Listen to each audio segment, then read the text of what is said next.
Hi hello friends, welcome back to the channel. இந்த வீடியோவில் என்ன பார்க்க போகிறோம்னா, இந்த மீனை தான் ஃப்ரெண்ட்ஸ் இன்றைக்கி நம்ம குழம்பு எப்படி செஞ்சுருக்கோன்னு நம்ம இந்த வீடியோ ஃபுல்லாக பார்க்க போகிறோம்.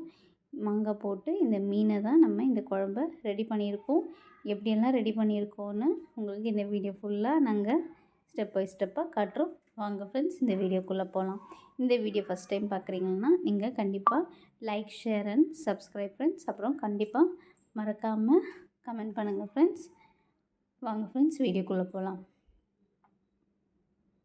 அதுக்கு ஒரு பாத்திரத்தில் எண்ணெய் விட்டு ஒரு 4 ஸ்பூன் எண்ணெய் விட்டு கடுகு ஃபஸ்ட்டு போட்டு பொரிஞ்ச அப்புறமா 1 ஸ்பூன் வெந்தயம் அண்ட் தென் வெங்காயம், தக்காளி, கருவேப்பிலை போட்டு நல்லா வதக்கிக்கணும் ஃப்ரெண்ட்ஸ்.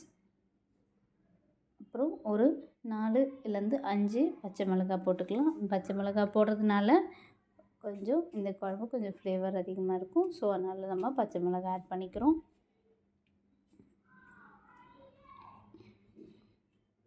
போட்டு நல்லா வதக்கிங்க. வதக்கி முடிச்சுட்டு நம்ம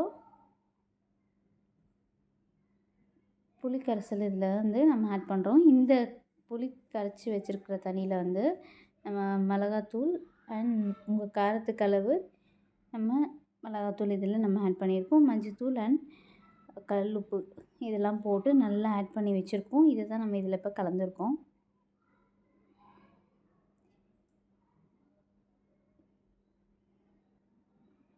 காரத்துக்கு ஏற்ற மாதிரி நம்ம மிளகாத்தூள் இதில் ஆட் பண்ணுறதுனால இப்போ இதில் எல்லாமே இந்த எல்லா கலவையும் இதில் சேர்த்துருக்கனால நல்லா கொதிக்கும் போது லெவல் கரெக்டாக வந்துடும். ஸோ எது இல்லையோ உப்பு கொஞ்சம் கம்மியாக இருந்ததுன்னா அதை நீங்கள் கூடவோ குறையவோ நீங்கள் ஆட் பண்ணிக்கலாம். லிட் போட்டு மூடி வச்சுட்டு அப்புறமா நல்லா எண்ணெய் பிரிஞ்சு வந்துருச்சு பாருங்கள். ஸோ இந்த ஸ்டேஜில் நம்ம மீன் ஆட் பண்ணிக்கலாம்.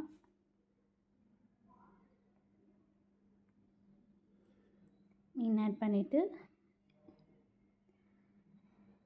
எண்ணெய் பிரிஞ்சாச்சு. as well as குழம்பு கொஞ்சம் திக் கண்டென்ட்டில் வந்துடும். ஸோ இப்போ இந்த ஸ்டேஜில் எல்லா மீனுமே நம்ம கட் பண்ணி வச்சுருக்க மீன் எல்லாத்தையுமே இதில் ஆட் பண்ணிவிட்டு நல்லா கிளறி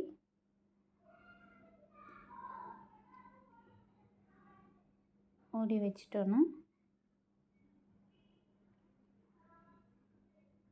குழம்பு ரெடி ஆகிட்டுருக்கு. ஸோ அதில் கொஞ்சமாக உங்கள் தேவைக்களவு நீங்கள் தேங்காய் ஆட் பண்ணியிருக்கோம். அண்ட் தென் லாஸ்ட்டாக தான் நம்ம மாங்காவை ஆட் பண்ணியிருக்கோம் ஃப்ரெண்ட்ஸ்.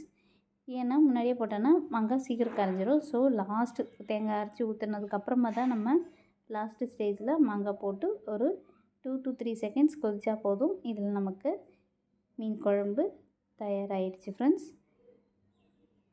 அடுத்ததாக இந்த மீன் வந்து வறுக்கிறதுக்கு ரெடி பண்ணி வச்சுருக்கோம்.